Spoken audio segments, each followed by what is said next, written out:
नमस्कार दोस्तों, स्वागत करते हैं एक बार फिर से सभी पेंशन धारकों का हमारे इस YouTube चैनल पर। दोस्तों, पेंशन धारकों के लिए इस वक्त की मुख्य और इम्पोर्टेंट 4 बड़ी खबरें निकलकर सामने आ चुकी है, जिसकी की बात दोस्तों आज की इस वीडियो के अंदर हम करने वाले हैं। जी हां दोस्तों, ईपीएस 95 पेंशन मिनिमम पेंशन 7,500 रुपए को लेकर एक बड़ी और ताजा इंपोर्टेंट खबर, लेटेस्ट अपडेट आप सभी के लिए निकलकर सामने आ चुका है, जिसके बारे में दोस्तों आज की इस वीडियो के अंदर संपूर्ण रूप से बात करेंगे।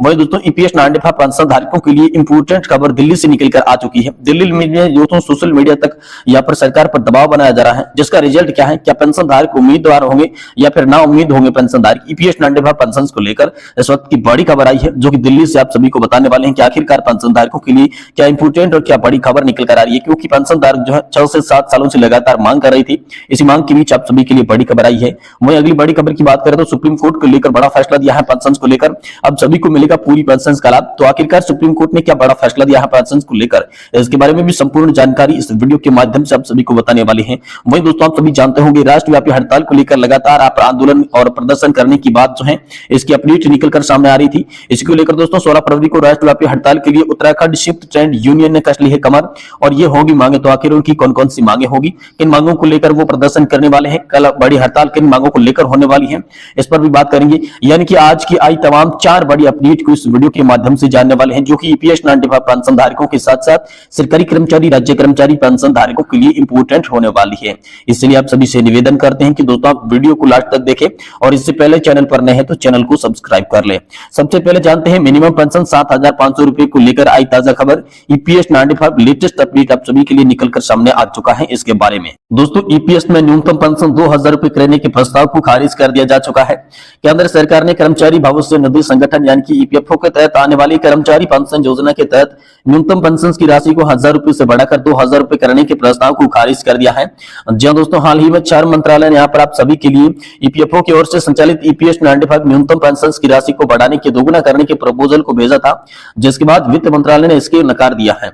सूत्रों के मुताबिक सरकार ने यह कहकर न्यूनतम राशि बढ़ाने से इनकार कर दिया कि वर्ष 2000 से ही पेंशन फंड घाटे में चल रहा है। हालांकि बजट सपोर्ट देते हुए वर्ष 2014 में सरकार ने न्यूनतम की राशि बढ़ाकर 1,000 रुपए की थी, और ईपीएफओ के तहत जो नियोक्ता होता है दोस्तों, ईपीएफओ के तहत जो नियोक्ता है उसको भी दोस्तों यहाँ पर जो है ईपीएफओ के नियोक्ता की ओर से जो 12% सैलरी योगदान किया जाता है, उसमें से 8.33% ईपीएफ खाते में जाता है, जिसके बाद रिटायरमेंट के बाद कर्मचारी को पेंशन मिलती है।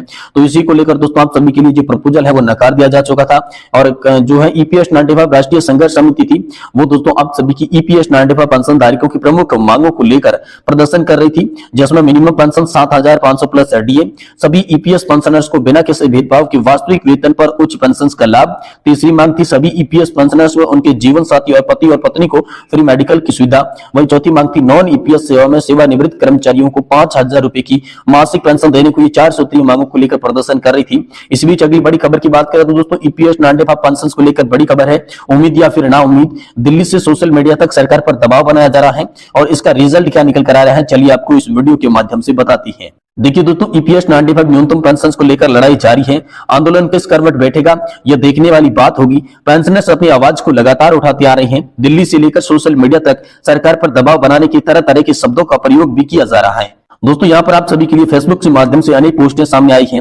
चाहे वो हारे चाहे कोई कामयाब हो, तुम जो अपने सपने देखते हो वो कामयाब नहीं हो पाएंगे, क्योंकि तुम बात 2 पैसों की सपने की पूरी करने की करते हो। ये मध्यस्थ वर्ग संभव है, और मुझे यकीन है कि अंतिम न्यूनतम पेंशन संशोधन कुछ समय या फिर 10 वर्षों के बाद आएगी। ऐसा दोस्तों लगातार सोशल मीडिया प्लेटफॉर्म के माध्यम से लिखा हुआ नजर आ रहा है।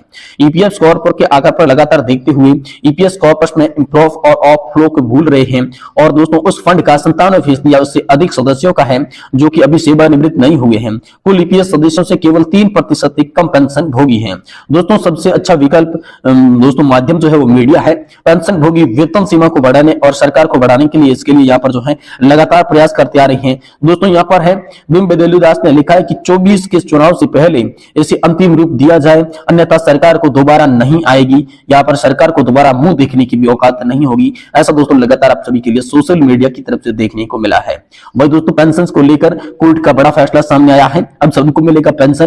तो इसको लेकर क्या बड़ी खबर है, चलिए जानती हैं। देखिए दोस्तों, जैसे जैसे पुरानी पेंशन योजना यानी कि ओपीएस पर वापस जाने वाले अधिक लोकप्रिय हो रही है, अधिक से अधिक राज्य इस बदलाव के लिए समर्थन व्यक्त करते हैं। इसमें हमारे देश के कई राज्य जैसे कि राजस्थान, छत्तीसगढ़, झारखंड, पंजाब, हिमाचल प्रदेश पहले ही ओपीएस या फिर वर्ता पेंशन योजना की बदलने की शुरुआत कर चुके हैं। इस बदलाव को लेकर पेंशन लाभ और वित्तीय स्थिरता में जीवन बहस और चर्चाएं शुरू कर दी गई है।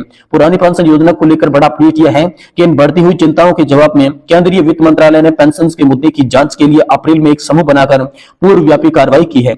विशेष रूप से समूह को सावधानी पूर्वक अध्ययन करने का काम सौंपा गया है। क्या वित्तीय जिम्मेदारी बनाए रखते हुए पेंशन लाभ में सुधार के लिए राष्ट्रीय पेंशन प्रणाली में किसी भी बदलाव की आवश्यकता है, इसके लिए विशेष समूह बनाया गया है। दोस्तों, समाचार लेखों से पता चलता है कि कुछ राज्यों में इस मामले से संबंधित एक नया सुझाव दिया गया है, जो कि पुरानी पेंशन योजना के बारे में चल रही चर्चाओं पर योगदान देगा। ये घटनाक्रम पेंशन नीतियों को जटिल और बदलते हुए चरित्र और साथ ही दोस्तों सार्वजनिक क्षेत्र के कर्मचारियों की वित्तीय स्थिरता और जीवन की गुणवत्ता के बारे में व्यापक बातचीत को उजागर करते हैं। इसी के साथ ही पुरानी पेंशन योजना से जुड़ी हुई ऐसी खबरें सामने आ रही है, जिसकी वजह से अब पेंशन धारकों को काफी अहम खबर सुनाई दे रही है, काफी अहम मुद्दा है।